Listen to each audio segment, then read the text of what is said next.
Hey guys, welcome back to another episode of That Average Joe. So, I get asked a lot, what's the hardest part about setting up a workout routine?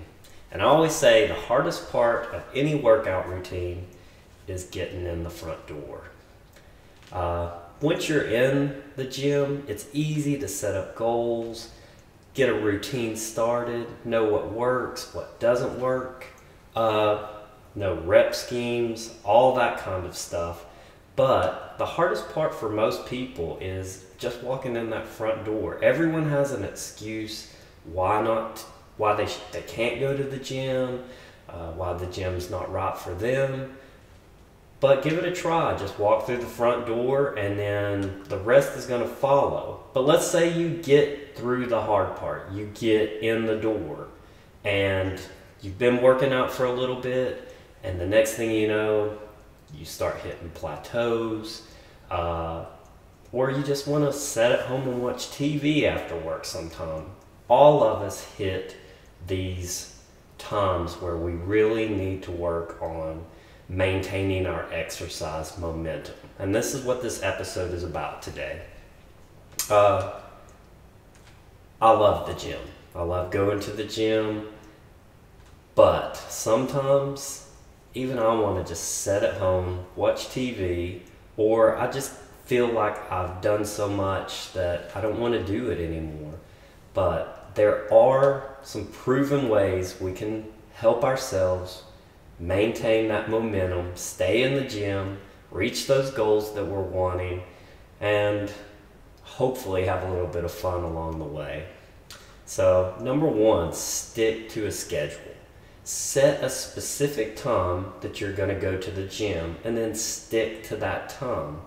If you go ahead and set up a time, you're less likely to move something else into that time spot when it comes to making your schedule. So if 3:30 is your time to go to the gym, if you've said 3:30 is the time, you're less likely to let something else interfere with that time schedule. Number two, put your exercise clothes out where you can see them, especially if you're a morning person. If you're a morning person, take your exercise clothes the night before, put them on the counter where you get your morning coffee, and as soon as you walk down, the first thing you see is a reminder that you need to go to the gym. I'm personally an evening person, so I can actually expand on this a bit, and I go to the gym about 3:30, so around 3 o'clock I'll go ahead and just throw on my gym clothes. There's been a lot of times I've about talked myself out of going to the gym, but just putting on my gym clothes makes me think, I might as well just go ahead and do it. So if you can, before your time to work out, just go ahead and throw those gym clothes on. Number three, choose an activity that you actually enjoy doing if you can. I'm not a runner. I do not like running. So if I start setting up exercise routines where I'm going to be running, then I'm probably going to figure a way to weasel out of it when it comes time to doing it. But I found that I don't really mind doing the stair machine, so I start doing the stair machine, and it's not that bad.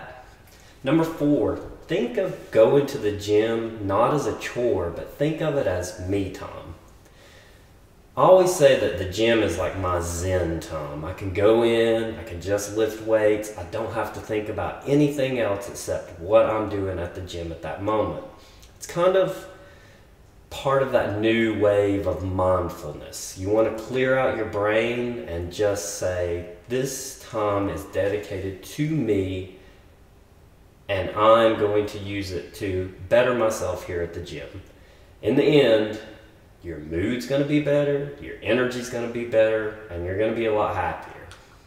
Number five, buddy up.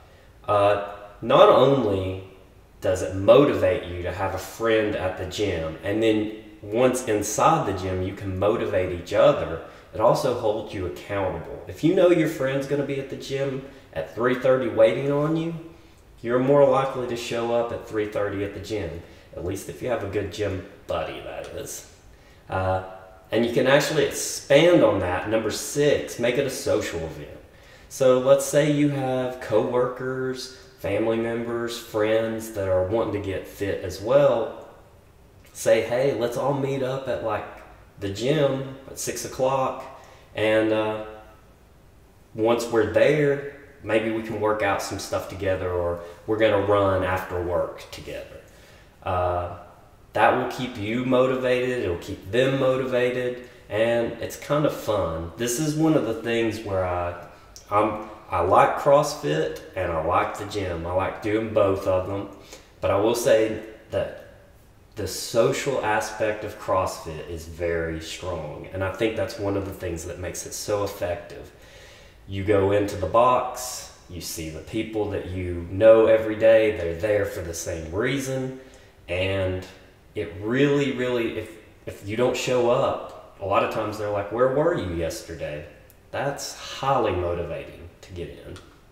Number 7, create competition. A little friendly competition will not only motivate you, it'll make you work out a little bit harder than you would if you were just by yourself. And once again, this is where I say CrossFit trumps things, because even if you're not working out against someone, you're working out against yourself, but you still don't want to be the last guy in. So you're going to work out harder if there's a little bit of competition to it.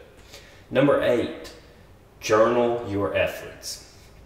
This is where I faltered for the longest time. I used to start keeping a journal, then it was a hassle, or I would forget it, and the next thing I know, I'm like, what am I doing? When have I done it? What's the last rep scheme? How much weight did I do? But I will say, if you got a phone, there's so many great apps out there now to help you journal things. I personally use GFit and I love it. It tracks my workouts, it tracks my goals. I can actually share my workout with other people, or I can download workouts, which really makes it easy to try out new workouts. And it's always there because I always have my phone. So I highly recommend getting something like GFit to track those goals, because it's very motivating to see where you've been and where you are now. And you often are surprised at how much progress you make in a short period of time.